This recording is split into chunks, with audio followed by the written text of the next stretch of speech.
Today we're going to be talking specifically about how extraction times and temperatures, which is just fancy terminology for brewing times and temperatures, how this impacts tooth staining from tea.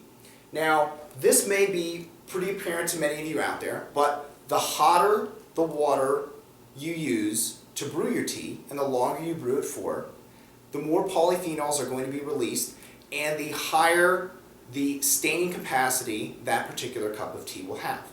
Now, depending on what type of tea leaves you're brewing, temperatures and times can vary, but typically you're brewing that cup of tea or pot of tea for about 3 minutes. But say, for instance, you wanted to brew a cup of tea for 5 minutes and happened to leave it in for 10 minutes. You'd be increasing the number of staining molecules in that pot or cup of tea by 30 to 40%, which is quite a fair amount.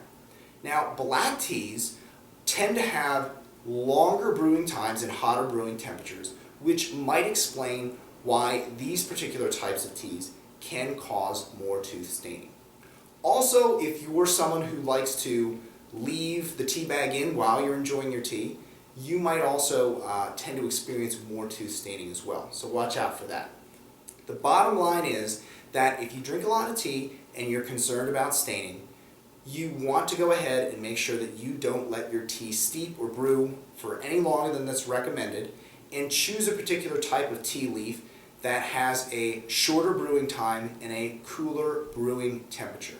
So I hope that's helpful for everyone.